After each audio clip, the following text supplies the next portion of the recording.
Welcome guys, thanks for being here. Thanks Juso for this nice introduction about super apps. So this is the super apps in retail media. My name is Marcos. I've also been part of a super app before joining Topsort Super Tech. And so I'm pretty excited about this panel. And I'd like to first introduce yourselves and tell us a bit about the companies you represent. And yeah, I will take it from there. But thanks very much for being here, guys. Thank you. Thank you. Yeah, hello, hi everyone. So my name is Daniel. So I'm the director of advertising here at Weee. For those of you who don't know Weee, so Weee is the largest online grocery store for Asian in the United States. So I'm very excited to be here and happy to share my experience and all the fun stuff that we're doing for Super. Thank you. So I'm Sebastian from Rappi. Thank you for the invitation. For those of you who don't know Rappi, we are an on-demand delivery service in Latin America. When the guys were saying previously that DoorDash was doing 3 billion orders and Just Eat was doing 600 million orders, we're doing 300 million orders in Latin America. So we're the equivalent, but in Latin America, of the previous guys that were here today. And my job is to help our merchants grow. And within that mission, our ad product is central. So happy to be here and to discuss some ideas. Awesome. I'm Marcelo, Dubiel. I come representing SkipTheDishes. Skip is a quick commerce, food delivery platform, one of the OG platforms in Canada. So that's kind of where it was founded and grown to date. We are part of the Just Eat group of companies. Right now we operate a standalone platform at the moment within the Canadian market, but very much tied to JustEatTakeaway.com as a whole. I represent our product group in general, and retail media is a really big piece of our future and our roadmap in the upcoming months and quarters, so to speak. And yeah. Amazing. Thanks very much. So just to begin with the beginning, basically, Marcelo, probably you can start. So my first question is, what does the term super app mean to your business, and how does this strategy evolve over the time? I think the interesting thing is super apps are becoming more about embedded technologies within maybe an application, including maybe even referring them to more like super platforms, especially in the quick commerce space. These platforms have multiple applications, consumer-facing, partner-facing, and they have a bunch of different services that are offered, whether it's B2B, B2C. And I think there's even lots of embedded finance tools and different types of features within these platforms. So to me, the term like super app is almost like super platform. And what we look for is offering new services and new features across the different stakeholder groups that we operate in the quick commerce space. So it can be a variety of different things. And the Just Eat Takeaway has a lot of different products out in the market that kind of satisfy that. Yeah. Complement. Okay, so for complementing from a platform standpoint, I'll complement from a user standpoint. For us, the term user app, super app is more about how can you serve a bunch of use cases for a user within their lives during the week. To give you guys an example, Rappi started 10 years ago. We started as a delivery of the convenience store from your neighborhood. We started there, we left an open box UI in the experience. We started to see that users started to tell us that they don't even only wanted their toothpaste or their beer, they wanted their favorite burger while watching the game. So that's how we became a super app. So we were born since the beginning trying to satisfy all of those use cases. After that, we went into retail, big basket, pharmacy. Most recently, we launched a couple of years ago a turbo service, so we deliver in 10 minutes anything you need, which is amazing, and our users love it. And you can see it from the user data, right? A user that goes from one vertical to 2 and 3 verticals starts growing its frequency. When you see users, for example, that go from restaurants to also restaurants and turbo, you see that frequency goes 8x of what it is if they were only a restaurant user. So at the end, for us as Super App, it's how we really fulfill those use cases for our users to become a high frequency service. I grew up in China, so kind of relate to a super app. The first thing coming to my mind is like WeChat. If you guys know, right? 1.3 billion users, like a crazy 90% penetration rate, like almost 90% daily usage. So that's the only app you need in China for anything, basically. At the same time, like WeChat knows everything about you. Like even for payment, it even requires like your facial identifications. So they not only know about like you as a user, they know you as a like someone who is kind of official person, like with an ID. So for me, I think the super app is really hard to build. I don't think it's kind of exists because it's a one-stop shop for everything, like messaging, payment, travel, your meals, everything. So relate to Wee's business, I think it's more, the super app concept is more about a vertical. So like a vertical for us is going back to our core mission. Our core mission is we challenge the world to taste life to the fullest. And I think there's important words here, that's the taste. So I think our app is about taste. We're not only selling groceries, we're selling the taste to everyone. So how many of you guys are not born and raised in the United States?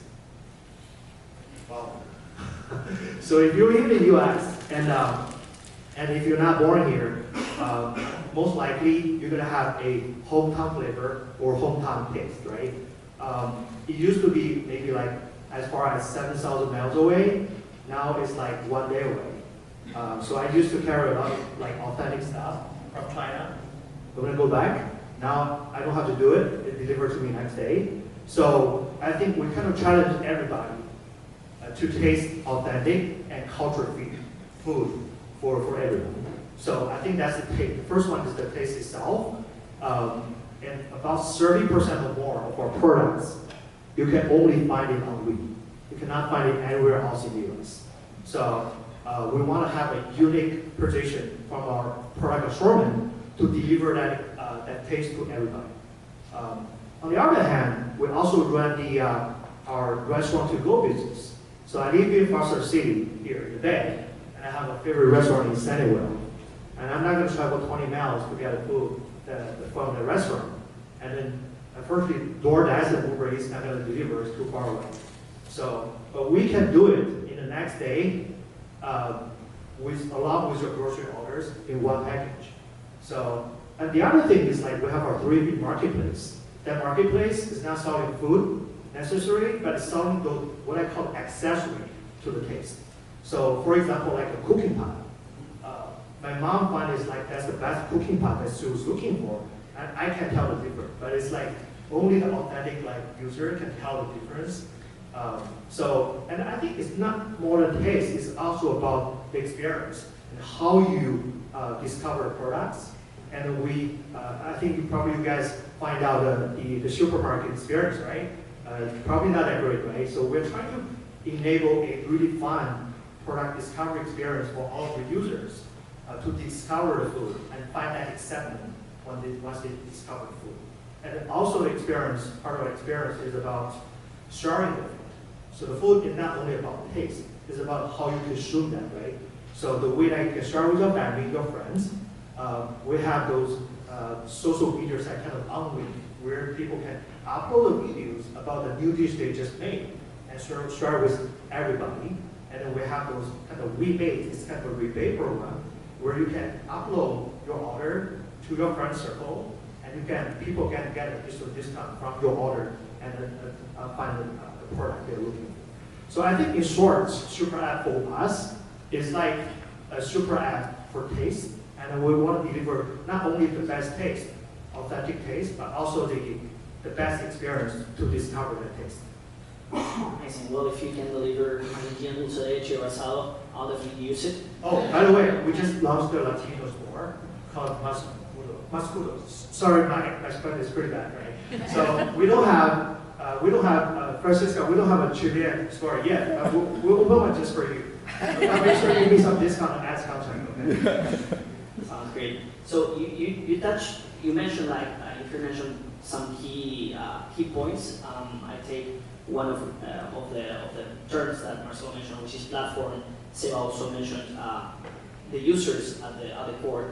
And the way I see super apps, it's a connector between users and brand partners, which are potential advertisers as well. So my question is regarding retail media, how do you guys, or basically what role plays retail media in your core business? Yeah, whoever wants to take it.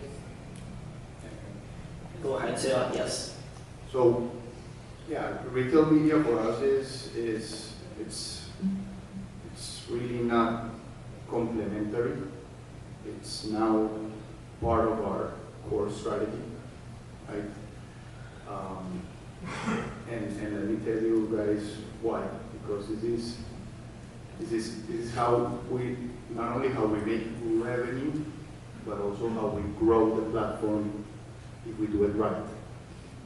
So if we can really give our partners, either brands or merchants, a possibility to grow, if these are high retention merchants, and we make some money on the way, that's amazing, because we're growing retention in the platform, and at the same time we're monetizing. And what we usually do, that's the second piece, is that we use a lot of that revenue to give it back into growth, into the platform. So the flywheel kicks off, right? With a lot of the panels today have talked a lot about what's this, problem between monetizing and keeping it relevant and keeping your platform with good conversion and retention. We believe that we have to do both. And if we do both, we can unlock more growth, and we can unlock more profitability, and we can unlock more growth potential for our partners, and that's how we make it happen. And just to touch on that, we both operate in a marketplace model with 3P delivery. A big piece of it is allowing entrepreneurs the ability to grow too. Business owners or restaurant owners are typically entrepreneurs. They may be a family business or not be a startup. Like for them, that's a startup. And it gives them an opportunity to compete at a huge scale that otherwise is very difficult. And it gives them access to new customers that otherwise they wouldn't have. So I see retail media as a kind of a benefit to the entrepreneur, the small independent businesses as well. Gives them an opportunity to compete. It also gives them the opportunity to open the reach up in owned channel way too. Because when you're opening these apps, these quick commerce apps, you have a high intent to purchase. You wouldn't open it if you weren't hungry. You don't open it to play a game typically. You're looking for something to eat. So it also it helps the local economy and it helps small businesses access those customers that are otherwise quite difficult to access. Okay, I like that point. Kind of similar to us as well, because a lot of our sellers or the brands are cross-border advertisers, so they are based in Asia, right? Like not only China, Japan, Korean, Vietnamese, like Asia. So there's probably I don't know, it's like probably 100x more or 1,000x more products out there in Asia that can be cross-border, they can sell in the US. So what I mean by that is we're not only providing a platform for them to sell products, we're also providing a platform for them to compete. So imagine a smaller brand in China or in Korea, they want to open up their US market. So it will be really hard for them to do that in their domestic market because they have dominant player already. But in the US market, through the retail media, we want to be able to help them to launch their business and to compete with the bigger brand. So I think the other thing from a consumer perspective, retail media plays a really big role. We just launched our Super Bowl video ads a couple of weeks ago. And in the Super Bowl video ads, we're helping the brands to bring in like videos as additional content as part of their advertising solutions. So a lot of the videos are recipe videos. So we're trying to help the customers not only for them to know one product, but to know a recipe, which can put together a lot of different categories of product together. It's a good sign for the advertiser to acquire users through different categories as well. So I think from both advertiser and consumer perspective, retail media is a big thing here in our strategy. Amazing. So which were the earliest pain points that you faced when starting retail media, and how do you see those pain points currently? I'll go in quick. And you know, at Skip we were kind of very early on in the sponsored listings position for restaurants in a food delivery app. And I think one of the things that we ran into was we dedicated developers and we dedicated dev time into building a sponsored product with self-serve and all that fun stuff. But then we switch resources away, and then we leave a stake product to run for extended period of time. And I think that's one of the issues, like one of the challenges that was running there was how do you re-service that that space and reinvest in your developer resources to enhance it and improve it. And again, yeah, I think like you saw like the addiction. It's like once businesses make some money, they don't want to change it because they're not kind of addicted to whatever they're making, the commercial side. So there's also like fear of change in some aspects. Yeah, for us, I would say two things.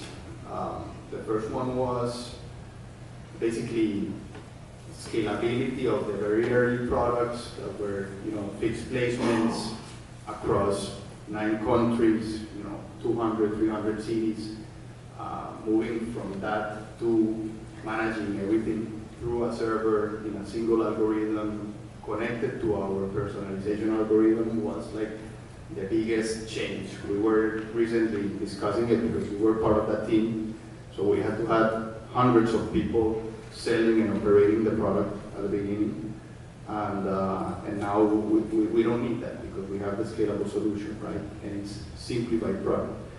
The second challenge I would say that it was a challenge then and it's going to be a challenge forever, and it's the constant tension of revenue and taking care of the customer within the app and the experience of the customer within the app.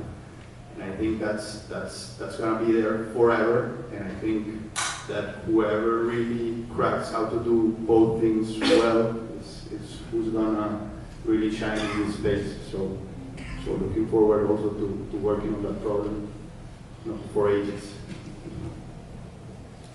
Yeah, for us, I think 2 things as well. Number one is, I would say it's more about personalizations, because the first thing that we kind of monetize is our homepage display banner, which is very easy to monetize, right? But it's the same thing that everybody we sees the same thing. So we want to be able to deliver a personalized experience for all of our users because it's so unique for them, right? So we want their experience to be even better and customized. So I think the other thing I would say is from a customer standpoint, which is a really big point. The ethical food market in the US is running on mostly like a 1P model, which is like there's a distributor. So distributor handles kind of everything from the overseas suppliers. So from labeling, FDA to supply chain, delivering everything. But the challenge for that is like they don't really have a marketing department per se. So for them, they don't have that awareness to invest in advertising to grow their business, and it's not really their business because they're getting the supply from overseas from the brands. So the sales cycle is longer because there is a middleman in place, and then the middleman doesn't really have the motivation to grow their business and their client's business. So I think that's a challenge from a pain point from a business standpoint, but from a technical standpoint, we definitely want to have more personalization experience for our customers. Amazing, amazing. So I guess, and please correct me guys, but I guess that one pressing issue when dealing with advertisers or brand partners is about data and measurement, how to measure success, which are the key metrics that they're asking for. A couple of panels ago, Patricia from OBI mentioned the term ROW, which is return on whatever. So I just wanted to ask you, which are the key data points that you've been requested by your brand partners early when you launched your retail media and today, and how do you deal with that? I can go like, we need to separate the conversation between, we serve very big brand partners, and then we serve the local SMBs that are very different. For the big brand partners, of course, they want the utmost level of detail, hopefully on incrementality throughout the journey and the experience of the ad.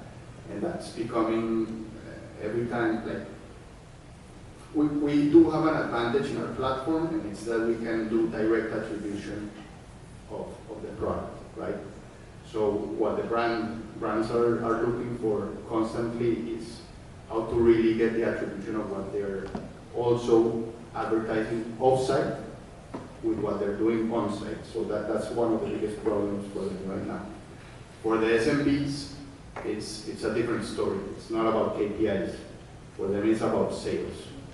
If they spend on the platform, they're expecting an uptick on sales the next day, right?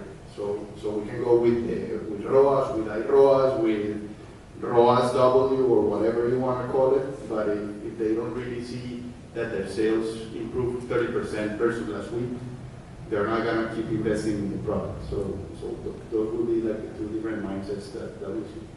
Yeah, and we deal with the same brands, different continents, sections, but I think one other thing that we find is like the average daily orders is what a small SMB or mom and pop restaurant is kind of looking for, and it's something they can understand very easily, because they typically don't have a background in advertising in a lot of ways, in a lot of situations, and so yeah, they just want to know how many orders a day. You don't want to spend as much time working on the integration as you would have just building it yourself, right? You want to make sure that you're seeing that return on engineering overhead.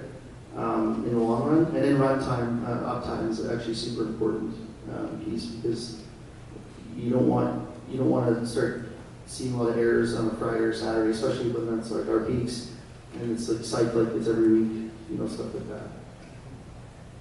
Yeah, I think our path has been more build ourselves than an outside partner, and it's been a long ride. But what I would say after doing that ride, if we would consider an outside party, for us it's all about the capacity of integrating with our core systems. I do believe we are a very complex business, and if this technology or whatever, if it's outside or inside technology of ads, it's not connecting to the personalization algorithms. It's not connecting to the CRM systems. It's not connecting to the fulfillment and logistics systems. We're not going to get the best out of it, because we connect a lot of audiences in real time. It's a super complex business.